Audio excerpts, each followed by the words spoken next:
using the parlays against one another, right, and being able to get a little bit of juice consig, I found to be a little interesting. Believe me, all the rhombuses and parallelograms are constantly trying to search and find out those things every day. It's one of the battles that you know, as you expand the menu, you encounter new battles. Game time decisions, only on SportsGrid. How fragile are these guys? It's amazing. They're supposed to be the greatest athletes in the world, and yet they can't walk and chew gum at the same time without getting hurt, for goodness sakes.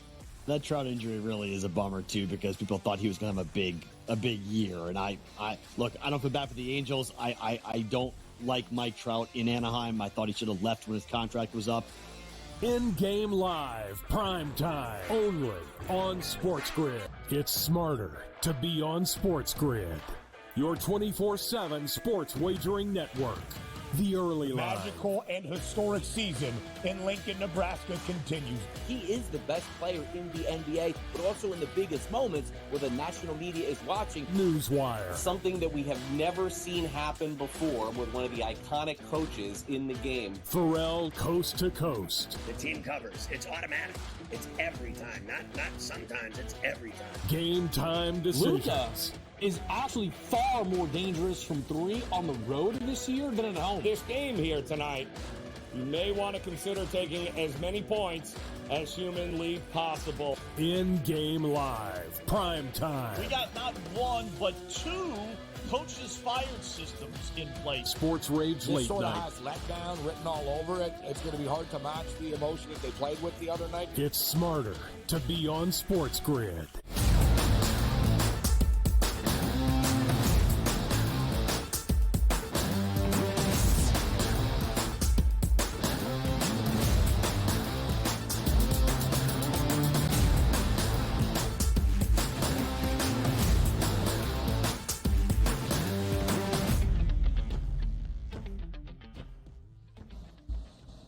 It is our second hour of 3 live right here on this Wednesday on the early line on SportsGrid. He is Donnie Rightside. I am Ben Stevens. 2 more hours to go up until 11 a.m. Eastern time. We have said often, following Memorial Day weekend, Major League Baseball puts a pin in its season. Who are the true contenders? Who are some pretenders? How do these teams evaluate what the rest of the summer in 162 holds? And can we get a true assessment now, about 2 months into this Major League Baseball season, what these teams actually look like? We'll look at where the odds have moved in the markets across the bigs in just a moment. And then to round out this second hour, we're going to have James Young, our coach, here for his scouting report all around the NBA playoffs. And we're going to win with Zin, Luis Heel on the bump with the New York Yankees. And Zinno DRS, he resides in Atlanta, Georgia. I wonder if he has a pulse on how Braves fans feel following the big news of the weekend that Ronald Acuna Jr. is out for the remainder of this season. Yeah, a game changer should be. The landscape of baseball in the National League certainly affected by the injuries of the Atlanta Braves alone at this point. But good to have Coach on this hour, because usually on Tuesdays, he sends me a message. Hey, man, Dinger Tuesday, who do you think is going to be on your list? I sent him back one name. It was Juan Soto last night. First at bat, launch time out in Los Angeles. That one came in yesterday. So if you're cashing tickets on Juan Soto, congratulations. And also congratulations if you're a Yankees fan, who to me, I do believe, Ben, right now, the best team in the American League. So we got a lot to talk about here in hour number 2. A lot of good guests here, and away we go. Yes, the Yankees maybe are the best team in the American League, and Juan Soto did lead off the game for the Yanks, or at least in his first at bat in the top of the first with a home run, but they did drop a game to the Los Angeles Angels of Anaheim yesterday in DRS's hometown to the Halos. By the way, speaking of Dinger Tuesday, a little birdie tells me our good friend Kevin Walsh on Game Time Decisions gave out both Soto to hit a long ball and Corey Seager. Big Dinger Tuesday on Game Time Decisions. And that little birdie was telling me that there might be a return to a former residence for Kevin Walsh tomorrow. I mean, the early line, but we'll wait on that to get confirmation. What do you make, huh? Do you feel like it's a reunion? Maybe back to Queens. I mean, his ever-loving, dying support for the New York Mets. I mean, what are we going to talk about tomorrow for Kevin Walsh?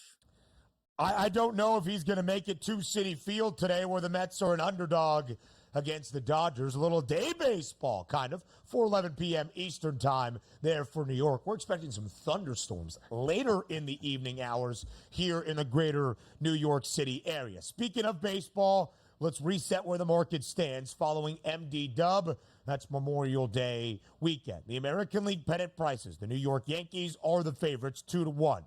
$3 in front of the Baltimore Orioles, despite the sluggish start and the fact the Stros are 7 games below 500. Houston still tied for the third best price to win the American League pennant at plus 750, with the only team in the American League West, the Mariners, that has a winning record. Seattle has won both of their opening 2 games of this midweek set against Houston. The Twins, 6 games above 500, 30 and 24. 5th best price to win the pennant at 8-1 in the American League. It just feels like a runaway right now for the New York Yankees. And again, as we wait for Garrett Cole to get back in that rotation, you know the Yankees are going to make some moves around the trade deadline, but that plus 200 price, is it great? You know, oh my goodness, look at the value here. Not necessarily, because of what you could have gotten earlier in the baseball season. But when we talk about parity across Major League Baseball and so many teams we think have a chance to win it, I take a look at the American League standings right now and also the odds market at the FanDuel Sportsbook, Ben, and I say to myself, it really seems like it's a 2-team race, and it's 2 teams coming out of the AL East right now, in the Yankees and the Baltimore Orioles, who I do think the Yankees at a 2-1 price and the Orioles at a 5-1 price are priced appropriately here. I think the Yankees are the best team right now and should be at that 2-1 number. Now, again, betting it and seeing what perceived value would be. But if I'm looking at the Yankees right now, far and away to me, the best team in the American League, because you're used to seeing challenges. Oh, the Astros will be there. Maybe the Rangers will show up. Those 2 teams haven't shown me anything early this season. The Yankees have shown me something. So right now, as we take a look post-Memorial Day, I think it's the Yankees in a runaway right now. I completely agree with the FanDuel Sportsbook at this price. Technically, the best record in the American League is the Cleveland Guardians, 37 and 18. Both the Yanks and the Guardians have 37 wins, but New York now with 19 losses, and they have dropped 2 straight yesterday against the Angels. So when you look at the American League, then could you make an argument for Cleveland at a 10-1 number, 6th best price on the Guardians, the reigning World Series champs, the Rangers, 12-1. Those are the 7 best numbers to win the American League pennant. Why do I bring that up? All 7 teams at 12-1 have a better price to win their respective league than the team in the National League with the 4th best number. And at the moment, as we show you those odds once again, that's the Milwaukee Brewers, who are pacing the National League Central at this moment. But the story, DRS, even with the injuries to Atlanta, is still that tier of 3 atop the National League. The Dodgers, the Phillies, and the Braves, all 3 teams at 4-1 or less. Atlanta is still a quarter of the price of Milwaukee, with the Brew Crew at a 16-1 number. Yeah, there are some, numbers to look at, but we've always thought it was going to be the big 3. And you're right, Dodgers, Phillies, Braves in that order, probably the way it should be, even though I do think the Phillies, based on this last 3 games, you're going to win a lot of games, you're going to lose some games. Same way the Dodgers, who we think are so powerful, they go on a streak where they can't even hit a baseball or score any runs and are losing games. You see them snap back yesterday. The Phillies will do the same thing. So I think the Dodgers and the Phillies really neck and neck in price point for me at this point. The Atlanta Braves still getting a lot of respect because they're going to win baseball games because they're a good organization. Lose a Cy Young pitcher, lose an MVP guy to start if you're lined up in Acuna, that is going to hurt. But still, the semblance of a good baseball team and not much around them to challenge. Talking about like the New York Mets or the Marlins at this point, or the Washington Nationals. They're by far that second-place team here, right behind the Phillies. But when you go down that list, like the Brewers, do you have a lot of faith in them?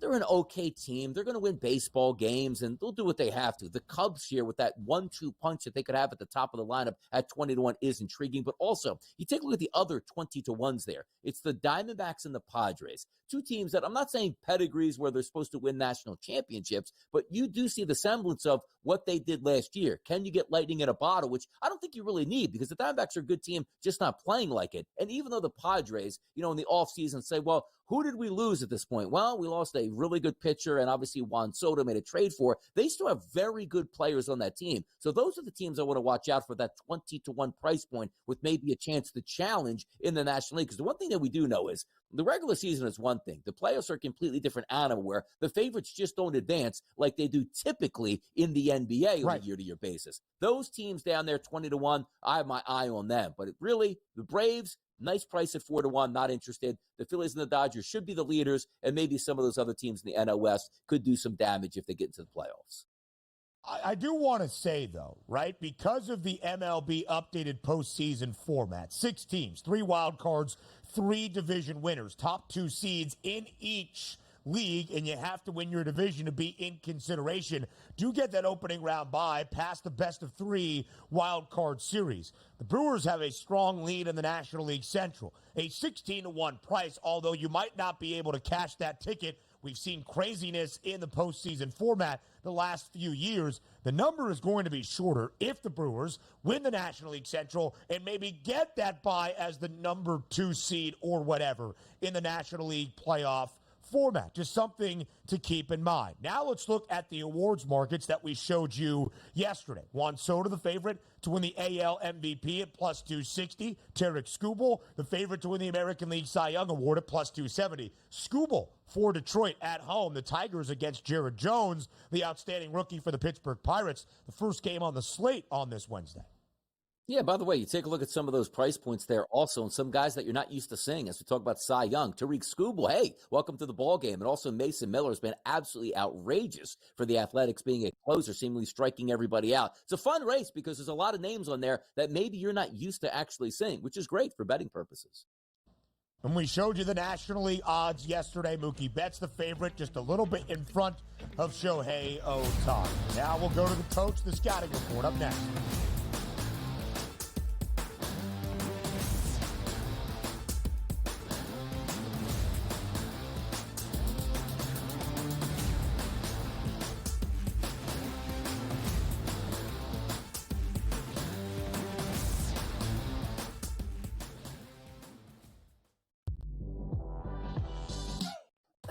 Missed call the entire game, whether it's a charge or a block or a deflection that was wrong or a foul that should have been called that wasn't called or vice versa.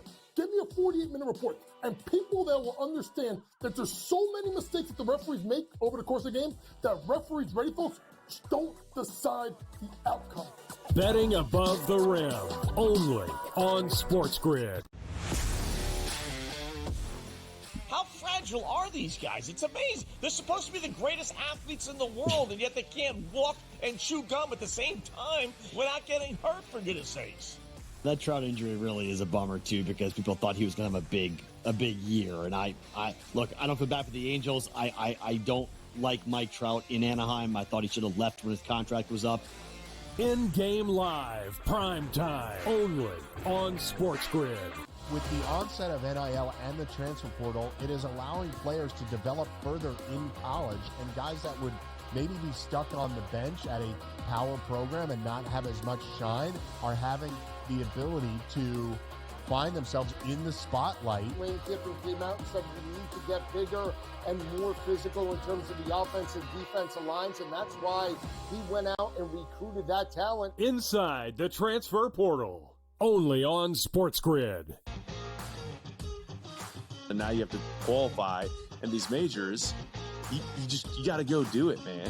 And it just comes off really petty to sit up there and be like, I'm not. You know what you signed up for. So I don't like the pettiness. And I 100% think Taylor Gooch should be in the major championships. Mm-hmm. So in the same note, I'm saying this, but also it's like, hey, this is the world in which we live in right now, and you don't deserve anything. Only on SportsGrid.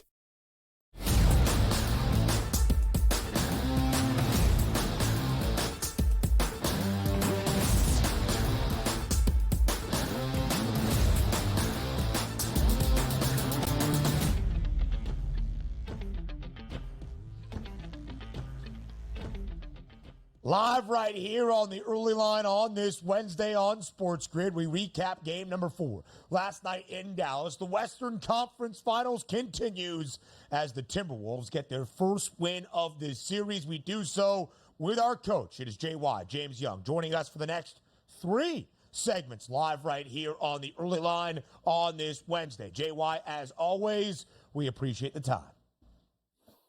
It's just good to talk basketball and know that we actually have at least one more game in the Western Conference, as it looks like some superstars showed up last night for a change for Minnesota. Listen, we were almost in dire straits. This could have been a recap of the season that was for Minnesota, what Dallas accomplished in the Western Conference Finals, and a very early preview, 8 days out from the NBA Finals. But Anthony Edwards and Karl Anthony Towns said absolutely not. A lot of slander yesterday here on this program of North New Jersey. And Kat said, ha ha. 4 of 5 from deep yesterday from 3, a series-high 25 points as Anthony Edwards pours in 29 as well. And Minnesota wins game number 4, 105-100 in the Western Conference Finals, outright as a 1.5-point underdog. JY, what was the key for the T-Wolves winning their first game in the WCF? Their two superstars played like it. And it was slippery sledding there, Ben, because if you look at the fact that Towns, Rudy Gobert, and Ant all had 3 fouls in the first half, they were in foul trouble. They were on the ropes, and their performance, Ant was attacking the basket. I thought Karl did a good job of letting the game come to him, Ben, like not freaking out early on in the game. Only took 3 shots in the first half, but when it became go big or go home time for Minnesota. 56 points you get in the second half, and you get, 32 combined from Kat and Anthony Edwards. Gobert and McDaniels get you 8 points. Their top 4 guys literally just took over the game. And I just thought it was what we thought we were to get out of Minnesota, dire straits, and now it's 3-1, and if you are Coach Finch, you're like, all right, well, let's go back home and let's see if we extended another game. And then if you get it to 6, then you never know. But you got to get game 4 before you get game 5. They got game 4. Now they got to get game 5 tomorrow. We take a look at that game. Was it just so simple here, Coach, that we said, you know what? It's not really X's and O's. It's my superstar players. Just show up. Play the game we know you're supposed to play. That gives us a chance. And also, I loved it, talking early with Ben about how they won this game. It would have been different if Naz Reid went 9 of 10 from three-point range and some of the bench guys really chipped in. He got not much out of Anthony Edwards and Karl Anthony Towns. But the fact that in the biggest moments, the fourth quarter, when this game is still in the balance midway through, Karl Anthony Towns, back-to-back three-point shots on back-to-back possessions. Late in that game, one-possession game, Anthony Edwards hits the big shot to put them up 5 points. I love the fact that the Stars got back on track, now head home. But was there anything else in this game that you saw, Coach, outside of just those two superstars playing well? Was it something that Dallas did differently, or just maybe the mindset of the Timberwolves? Sooner or later, our Stars have to shine here. A couple of things. One for everyone else, for everyone. I thought they were very aggressive on the ball defensively, particularly early on. I know some of them got into foul trouble, but I saw, McDaniels switch on to Kyrie. I saw him getting a little bit aggressive. I saw I saw them taking more chances on the ball of really trying to push Dallas out of their comfort zone and push their offense a little bit further out to start, make them shoot the ball a little bit different, further. Now, I know Anthony Edwards is not going to value possessions at times, and he's going to throw the ball around the gym. But, folks, the kid nearly had a triple-double in the second half. I mean, forget the fact that he had 12 points. He had 9 assists in the second half. Like, that's the part that's so striking to me, because he basically was like, all right, if we're going home, I'm shooting. But if you're going to take me away, I'm going to find other people, and I'm going to trust my teammates to knock down shots. I thought out of all the performances out of Ant, this has been one of the best in the playoffs, just because how he changed his game from a scorer to more of a scorer, then even more of a facilitator in the second half, creating opportunities for his teammates. 6.5, the assist props for Anthony Edwards yesterday, entering game 4.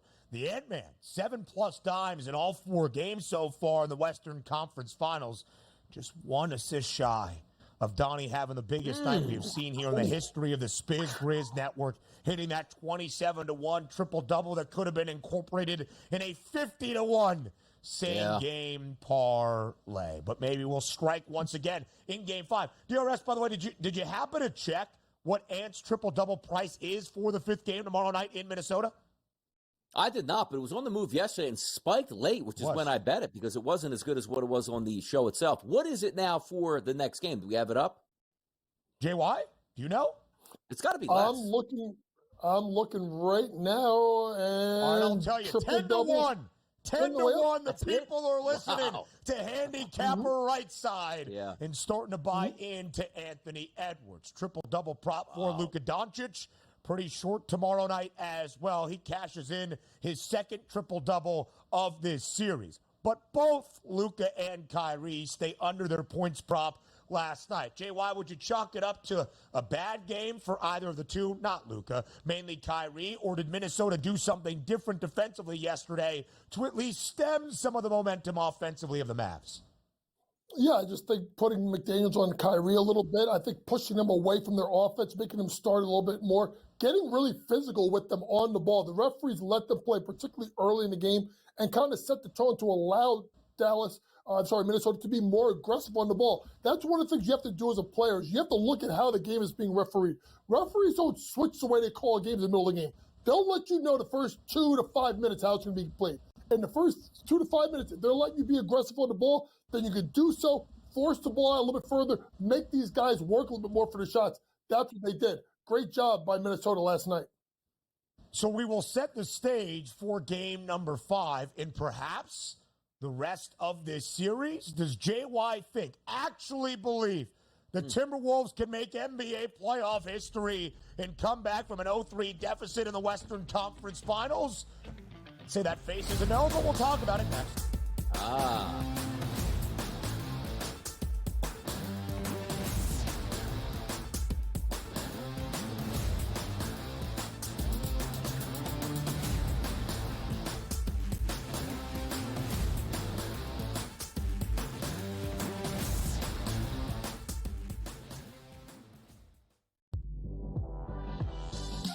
Every missed call, the entire game, whether it's a charge or a block or a deflection that was wrong or a foul that should have been called that wasn't called or vice versa.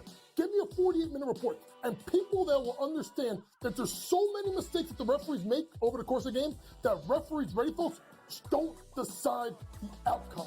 Betting above the rim, only on SportsGrid. How fragile are these guys? It's amazing. They're supposed to be the greatest athletes in the world, and yet they can't walk and chew gum at the same time without getting hurt, for goodness sakes. That Trout injury really is a bummer too, because people thought he was going to have a big year. And I look, I don't feel bad for the Angels. I don't like Mike Trout in Anaheim. I thought he should have left when his contract was up. In-game live, prime time, only on SportsGrid. With the onset of NIL and the transfer portal, it is allowing players to develop further in college, and guys that would maybe be stuck on the bench at a power program and not have as much shine are having the ability to find themselves in the spotlight. Wayne Kiffin came out and said we need to get bigger and more physical in terms of the offense and defensive lines, and that's why he went out and recruited that talent. Inside the transfer portal, only on SportsGrid. And now you have to qualify, and these majors, you got to go do it, man. Like, and it just comes off really petty to sit up there and be like, I'm not. You know what you signed up for. So I don't like the pettiness, and I 100% think Taylor Gooch should be in the major championships. So in the same note, I'm saying this, but also it's like, hey, this is the world in which we live in right now, and you don't deserve anything. Only on SportsGrid.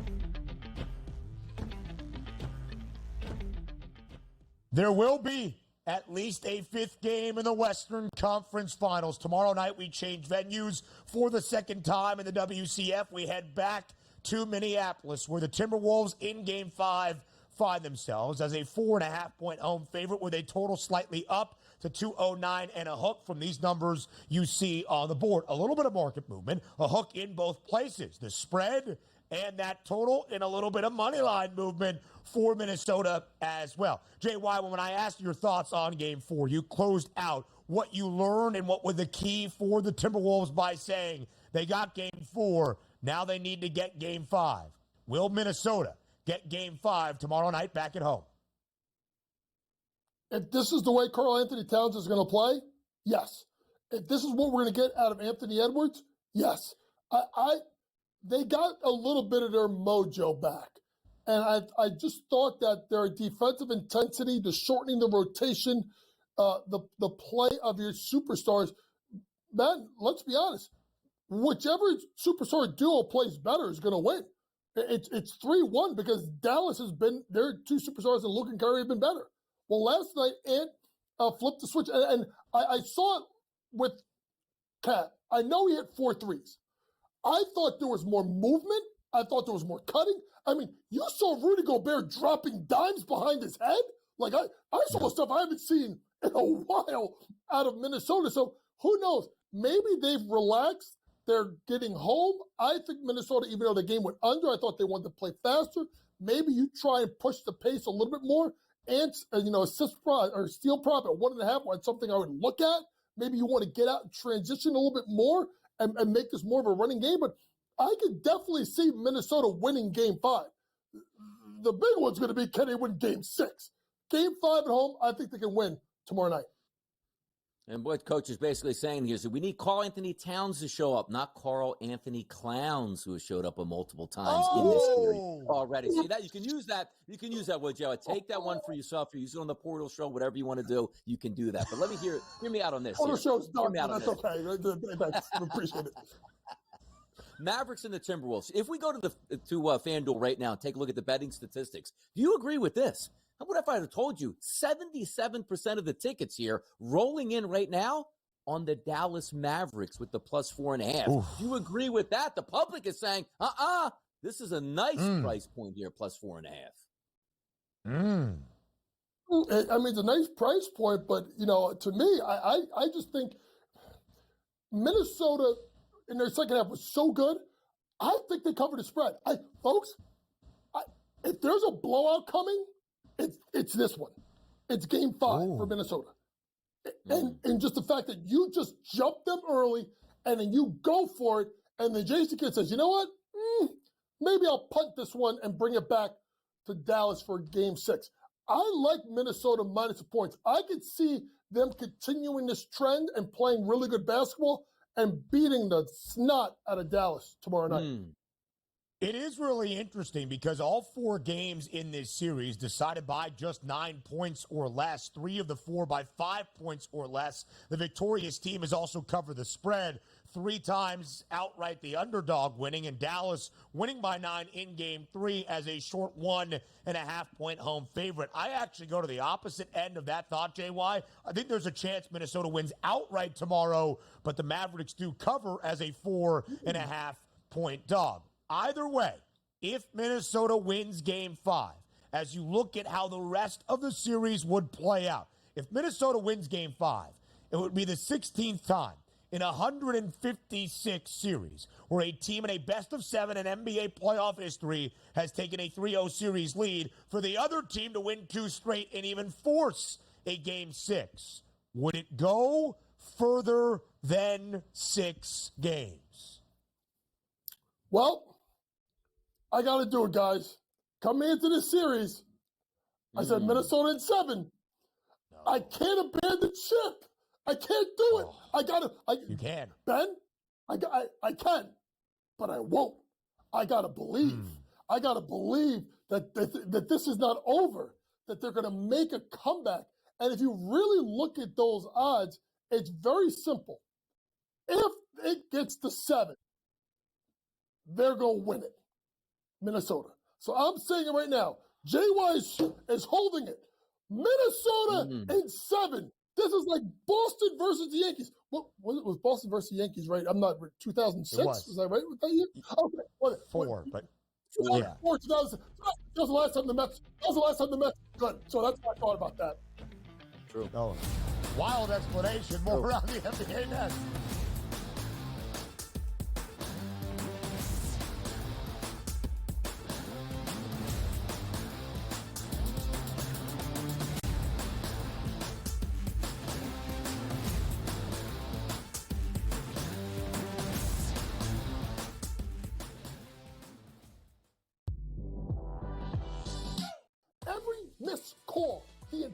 entire game, whether it's a charge or a block or a deflection that was wrong or a foul that should have been called that wasn't called or vice versa. Give me a 48-minute report. And people that will understand that there's so many mistakes that the referees make over the course of the game that referees, ready folks, don't decide the outcome. Betting above the rim, only on SportsGrid. How fragile are these guys? It's amazing. They're supposed to be the greatest athletes in the world, and yet they can't walk and chew gum at the same time without getting hurt, for goodness sakes. That Trout injury really is a bummer too, because people thought he was going to have a big year. And I look, I don't feel bad for the Angels. I don't like Mike Trout in Anaheim. I thought he should have left when his contract was up. In-game live, prime time, only on SportsGrid. With the onset of NIL and the transfer portal, it is allowing players to develop further in college, and guys that would maybe be stuck on the bench at a power program and not have as much shine are having the ability to find themselves in the spotlight. Lane Kiffin came out and said we need to get bigger and more physical in terms of the offense and defensive lines, and that's why he went out and recruited that talent. Inside the transfer portal, only on SportsGrid. And now you have to qualify, and these majors, you got to go do it, man. Like, and it just comes off really petty to sit up there and be like, I'm not. You know what you signed up for, so I don't like the pettiness, and I 100% think Taylor Gooch should be in the major championships. So in the same note, I'm saying this, but also it's like, hey, this is the world in which we live in right now, and you don't deserve anything. Only on SportsGrid.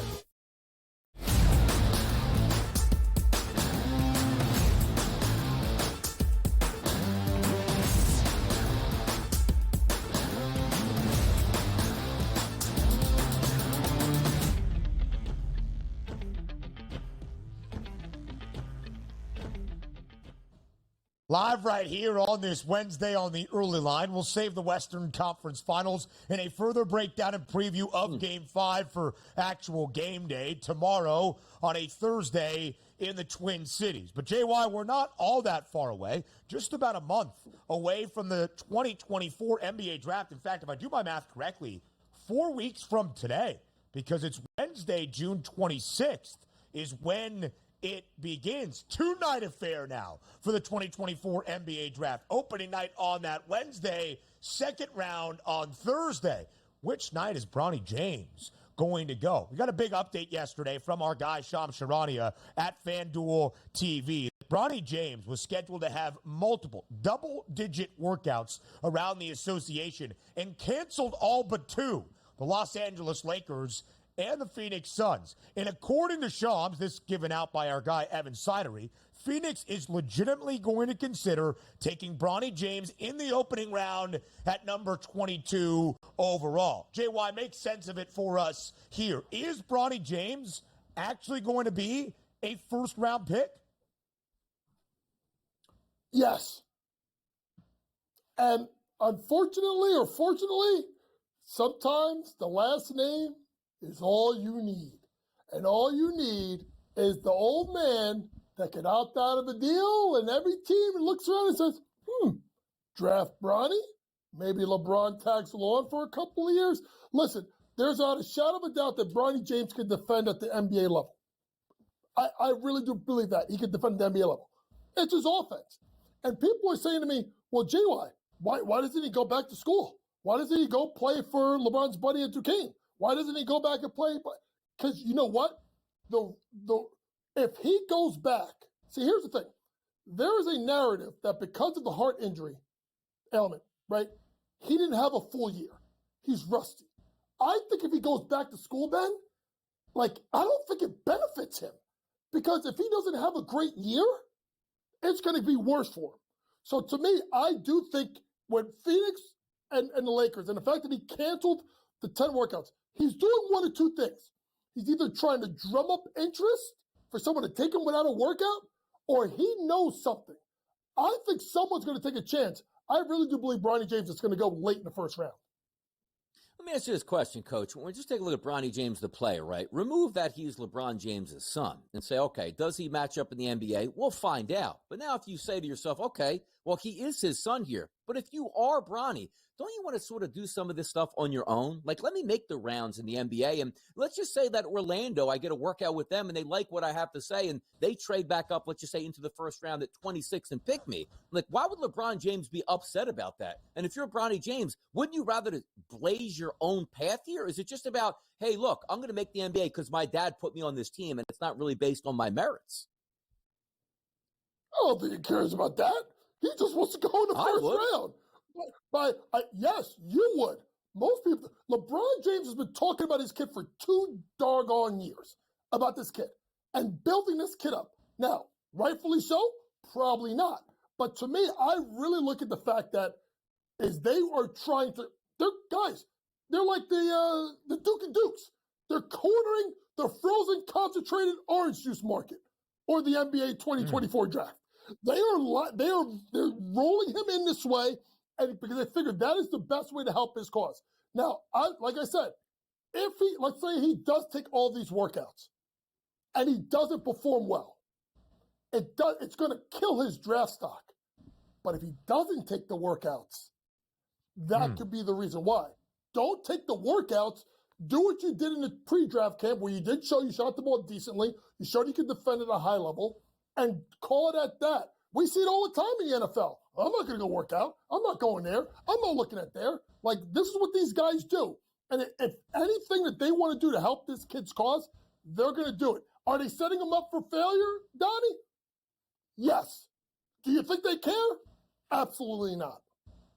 So Phoenix at number 22 overall. You might be thinking, where are the Lakers then after not making it out of the play-in tournament? Or did they get to the first round and get bounced? I can't even remember. It's been a long time in the NBA postseason. But the Lakers do not have a first-round pick. The Lakers, in fact, at least as of this moment, only slated for a second-round pick, and that's at number 55 overall. The Lakers do have a ton of assets in the future that they could group together to trade to somebody to move back into the first round. And as of this moment, the Lakers remain the favorites to select Bronny James at plus 160. Phoenix, after this report, number got wildly shorter at plus 750, and then everybody else, a puncher's chance, if you will, with a 4-digit price or greater. So I asked you at first, JY, is Bronny James going to go in the opening round? You said yes. Who is the team that takes him in round number 1? The Lakers. Because at the end of the day, this is LeBron's team. LeBron's the general manager, owner, CEO, head coach, assistant coach, trainer, whatever, massage therapist, announcer, analyst, podcaster, whatever you want. LeBron's running the show. He's going to go to the Lakers. And if the Lakers have to trade back up into the first round, trade into the first round, they're going to do so. Guys, this draft is so bad, I think there's going to be a lot of trades because I think teams there's nothing really there. And if teams could punt to the 2025 draft where it's markedly better, Ben, I think that's what you're going to see. I think you're going to see a lot of trades. So there's going to be plenty of opportunities for a team like the Lakers to get back into the first round. Or if another team wants to take a chance on Bronny, they're going to go ahead and do so. So I think he goes in the first round. Yes, those are his stats. 4.8 points per game, 2.8 rebounds, 2.1 assists in 19 minutes. That is not great stats. But when you see the last name of James, that's all you need. Someone's going to trade, probably going to be the Lakers. He'll be a first-round pick. Like, even if he probably doesn't even have to go in the first round because it's apparent, like, well, you want the bigger price point, right, from a round 1 to round number 2. But also we're hearing that if he does go round number 2, it's like, well, I'm not signing a 2-way deal, so I want that 1-way deal to the NBA. So it also doesn't matter where he effectively gets drafted because they would decline you have a chance to go to the G League and improve, and we can bring you up. So a lot of circumstances that we normally wouldn't see from an athlete coming into the NBA with questionable, let's just say, optics on the situation because it's LeBron James' kid. We'll see how it turns out. But also, if we turn it over to the draft itself, as you said, it's not a great draft. Do we have a legitimate number 1 player that's clear-cut right now, Coach? No, we don't. And that's part of the problem. There's no Wembanyama. There's no Shaq. There's no Ewing. There's no Tim Duncan. There's no slam dunk Hall of Famer get the job done. So to me, what's going to be interesting is even with number one with Atlanta, right? What do they do? Because Atlanta's so intriguing, guys, because you figure DeJounte Murray or Trey, probably Trey, he's getting traded. What do you do with Okongwu and Capella? What to make it move? What do you do with Jalen Johnson and DeAndre Hunter, which everybody talked about that he may be DeAndre Hunter may be moved. So there's an intriguing thing. To me, it's going to be more about fit more than overall talent. If you're asking me who I would take Zachary Richier because of his upside, his ability to shoot the ball. And that's why if you think about what Evan Sottery said yesterday on Twitter about the fact that DeAndre Hunter may get moved, well, that sets up an interesting front court of Jalen Johnson and Zachary Richier, two guys that can get buckets, that can shoot the ball, that are long and are interchangeable. It's going to be wild at the NBA draft. But to me, if you ask me who I take number one, it's Zachary Richier. The two French guys, Zachary Richier at 3-1 and Alexander Sarr at -250. We're going to have to get the pronunciation down for our 2024 NBA draft special here on SportsGrid. Richier and Alexander Sarr at -250. Sarr plays in the NBL. That's the Australian Pro League. He is the favorite. And I love the fact that Zach Edey is on the board. A lottery pick. And if I can bet that, I'm going to bet it. If the year was 1987, he'd be -250 to be that number one overall selection. But it's the year 2024. James Young, we appreciate the time as always. A fadeaway to the break. We win with Zin. Mark Zinno next.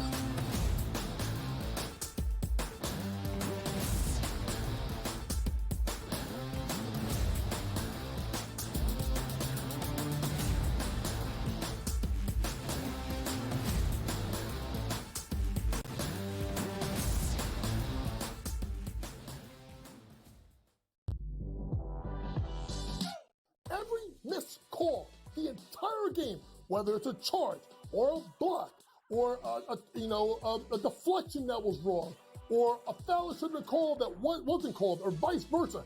Give me a 48-minute report. And people that will understand that there's so many mistakes that the referees make over the course of the game that referees, ready folks, don't decide the outcome.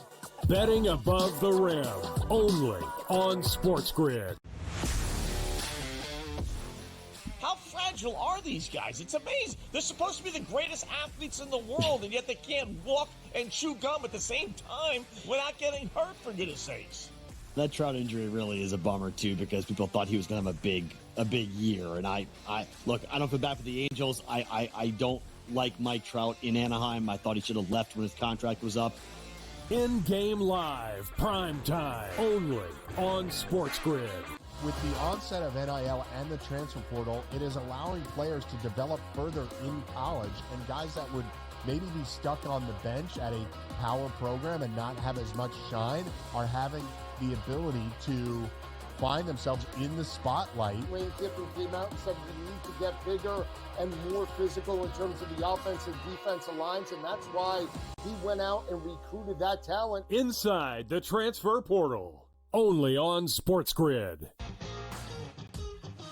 And now you have to qualify, and these majors, you got to go do it, man. Like, and it just comes off really petty to sit up there and be like, I'm not. You know what you signed up for. So I don't like the pettiness, and I 100% think Taylor Gooch should be in the major championships. So in the same note, I'm saying this, but also it's like, hey, this is the world in which we live in right now, and you don't deserve anything. Only on SportsGrid.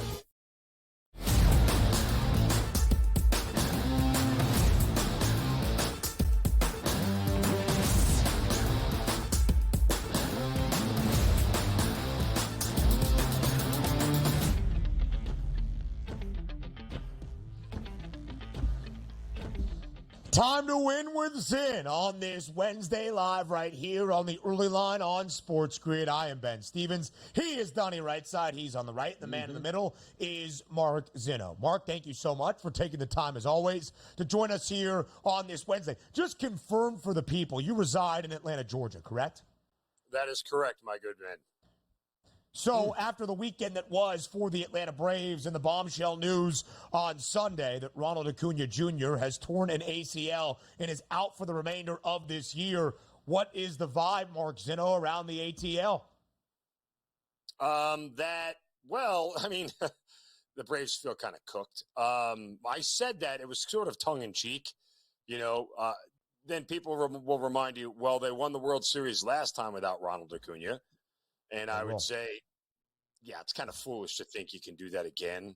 Like, you don't take not only your best position player off the team, but your best pitcher off the team, and then go, yeah, we'll just run it back and win the World Series again, especially when nobody's hitting.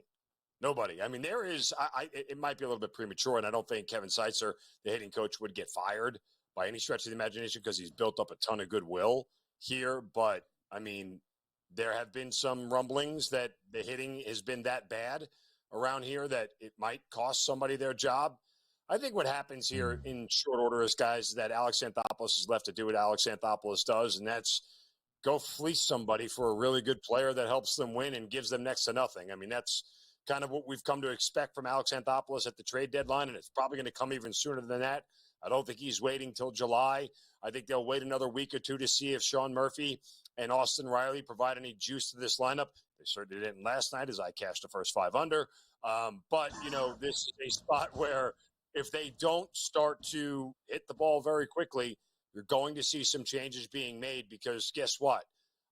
Even if Philadelphia does regress to the mean a little bit, if you're not hitting and the Braves aren't scoring, you're not catching Philadelphia.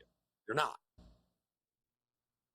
They've had some pretty good turns here at their starting pitching staff, which, again, Chris Sale has been a godsend for them this year. And I do believe that front office for Atlanta is going to make changes, but resetting expectations because we're handicappers. There's still some money to be made and adjustments do happen during the season. If we look at the totality for the season for you, Mark, because for me, I agree that in the top 3 at the FanDuel Sportsbook to win the National League pennant, the Braves are still included there because they're a quality franchise. But I end it there. I don't actually think there's a chance they can actually win the National League and or win the World Series, but they should still win over 90 games for me and still be a playoff team. But my expectations are lower there. Is there any chance that could change, Mark, from your opinion, where if they do make a big deal, and I joked about it the other day, like Mike Trout comes to town to replace that outfield spot that's open because you made a deal with that Braves front office. There are some changes to be had. What's your expectations now for the Braves moving forward this year?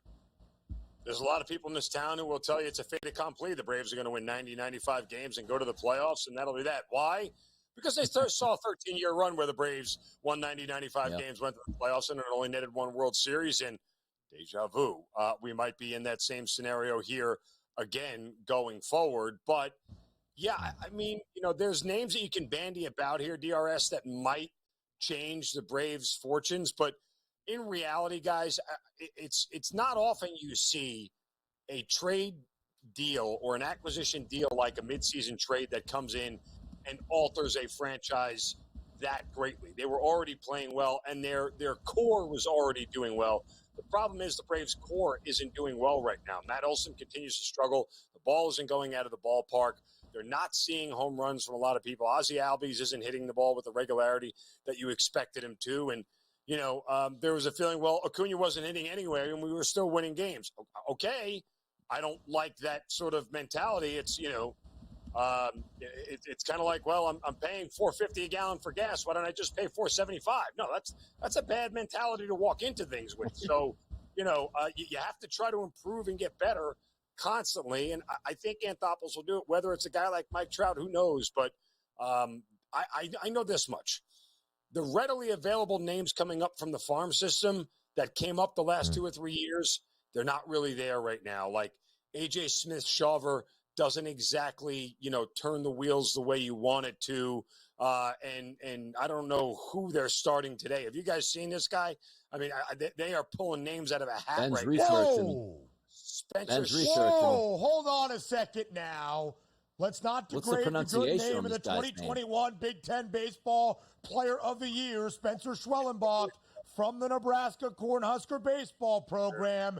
They're pulling him up from Double-A, and he is going to absolutely shove against the Washington Nationals. Might be my best bet of the day. Does this guy like Nebraska sports? Who is to say, but I think it is a fair point to question what the ceiling is now for the Atlanta Braves. Still an 8-1 number, still in the tier of 3 in the National League at 4-1 to win the pennant. So, Zinno, let's go big picture. Let's look at Major League Baseball. We have had the discussion with Craig Mish. We have had the discussion with ourselves and you here that after Memorial Day weekend, you get a better assessment, maybe a true assessment and evaluation of clubs around MLB, what they have looked like in the first 2 months, what their outlook is for the rest of the summer in the long stretch of 162. So what do you make of the bigs and as it correlates to the World Series odds following Memorial Day weekend?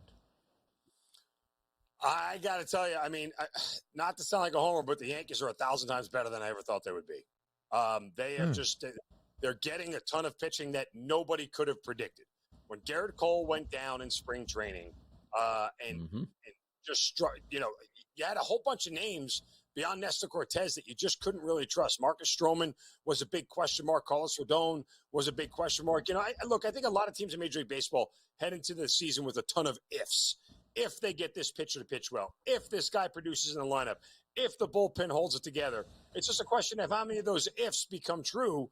A lot of the Yankees' ifs have become true to this point. If Juan Soto was as good as advertised, he was. Rodon has been better than we expected. Stroman has been good. So I think between that and the Houston Astros sort of falling off a little bit, we sort of get the idea that both of these teams, one is better than what they expect, the other one is worse than what we expect. You know who else has been better than expected probably for New York? Luis Gil. He is on the hill today against the Halos in Anaheim. It's only Luis. We talk about it up next.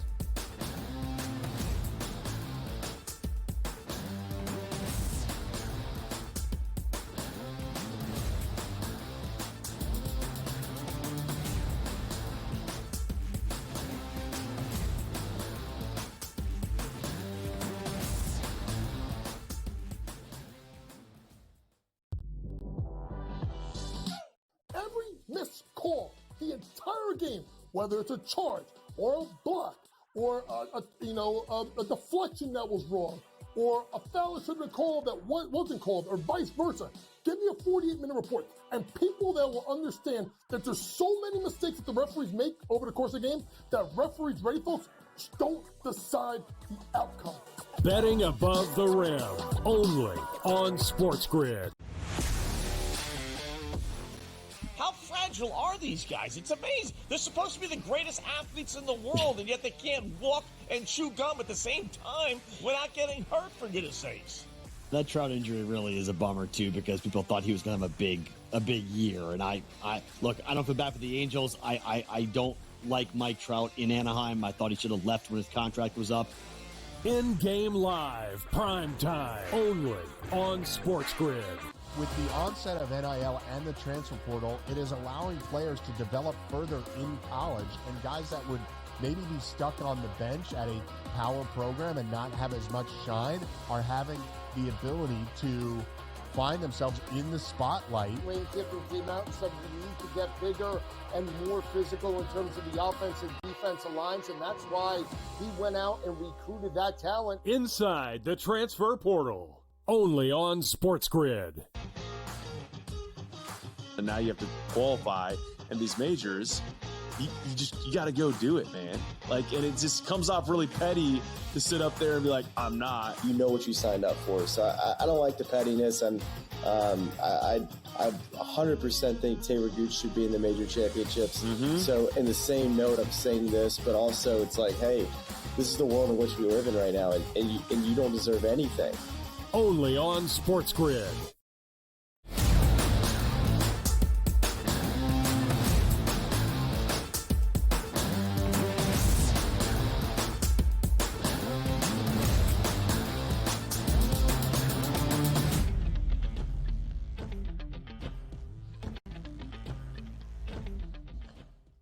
Live right here on this Wednesday on the early line on SportsGrid. What a big day of baseball we have for you. A full slate around MLB. And because of a couple rainouts yesterday, a doubleheader in Detroit in some great pitching matchups that we will discuss in just a little bit. But we start, as always, with one of our favorites here, Luis Gil, on the bump today in Anaheim for the New York Yankees. He has been downright sensational this year for the Pinstripes, reflected in the number. With Gil on the hill, the Yanks nearly a $2 favorite in Southern California. Mark Zinno, what do you expect out of Luis Gil today against the Halos? Well, I have looked at this game closely because I am contemplating backing Luis, don't call me Lucas Gil, on the run line, actually, with the Yankees here, laying the 1.5 at a moderate minus 115, because guess what? The Angels are a bad run line team at home this year. One, they're 7-19 straight up, but they're 11-14 on the run line here. The Yankees only scored 3 runs last night. This is a lineup that has shown you they're not going to be kept down often. By the way, the Angels are giving up 5.85 runs per game at home this year and only scoring 4.27. Higher math, carry the 2. Yes, that's more than 1.5, so we are right in the window here. I do have some reservations about sort of playing against Tyler Anderson, who's been very good at home this year. You're talking about a guy that's holding opposing hitters to a 167 average, but you got to kind of just trust that the Yankees will do it here, and hopefully they can get his pitch count up, because guess what? Tyler Anderson has a walk problem. The Yankees have the second highest walk rate against lefties this year. If they can get him out of there by 5 innings and let the Angels bullpen take over, I like the Yankees laying the 1.5 on the run line tonight. I'm with you on that. And you also take a look at the ERAs, which are similar here. Gil has a 2.11 ERA. You see the 2.52 for Tyler Anderson. Say, oh, this should be close. But those analytical numbers tell the difference here. If we look at 29 pitchers on the card today, minimum of 20 innings on the season, Tyler Anderson is 27th out of 29th with that xFIP minus of 122. If we take a look at our buddy Gil, he's at an 89. So advantage Yankees today. I do agree with you on that one. But let's take a look at the Rookie of the Year odds here at the FanDuel Sportsbook. A couple of pitchers in both leagues here. In the American, it's Mason Miller. He's a closer, plus 170, an absolute flamethrower that if you're up in the 9th inning, he's probably going to close the door. In the National League, Imanaga and Yamamoto, minus 135 is a favorite towards Imanaga. He has been sensational so far for the Cubs. Are we in agreement here, Mark, looking at the odds that it should be Miller in the American and Imanaga in the National? You know that Miller thing is not going to hold up. Like, it's just will he be on the same team? Yeah. I mean, Colton Cowser probably is the guy where you want to put your money on right now, if not Luis Gil. I mean, I think in general, you know, and you have to remember about voters, guys. They're so weird. Like, we can't give Imanaga the Cy Young if he's that good, because we're going to give him the Rookie of the Year, and we can't give Gil, you know, anything else because he's like, we're not allowed to give the guy can't sweep the board. That's not allowed anymore, right? You can't just be that dominant. So the reason why I don't think the closer thing is going to last is because what you need is a bunch of other guys that are out of his control to help him continue to play at this pace, right? They got to have leads. The team's got to stay good. He's got to stay good. You know, but the situations have to manifest itself. Just a really, really tough ask. You have to get a closer who's going to save 45 to 50 games to really, you know, have those eye-popping numbers. And that's tough for any closer to do at this point. Colton Cowser's in the middle of a lineup that just rakes from top to bottom, and he's continuing to hit the ball out of the ballpark. So when push comes to shove, sexy will always be sort of sophisticated when it comes to voting. Mason Miller, 11 saves this year, a 1.88 ERA for Oakland. The A's off to a better start than maybe relatively expected, but now finding their way back down to the mean. 10 games below 500, 23-33. You saw Shota Imanaga, the favorite to win the National League Rookie of the Year. He is on the bump today in Milwaukee against the Brewers. The Cubs, the favorites on the road, minus 136 on that money line. But a little birdie told me that Mark Zinno is not back in Shota today for Chicago. Zinno, how come we're looking at the Brew Crew? Well, they're a better team. I mean, like, by a wide margin. I think the wrong team is sort of favored here in this spot. Look, I know Imanaga's numbers, they're eye-popping and they're great, right? Let's do the old narrative thing. He's not going to win every game, is he? No, he's not. Eventually, he's going to lose one. But there's a couple of other things at play here. When you talk about Milwaukee being the better team, despite losing last night, their run differential is at 48, plus 48. The Cubs is minus 4. Not only that, the Milwaukee Brewers against left-handed pitching this year, top 10 and top 5 certain cases in batting average, OPS, and WRC plus.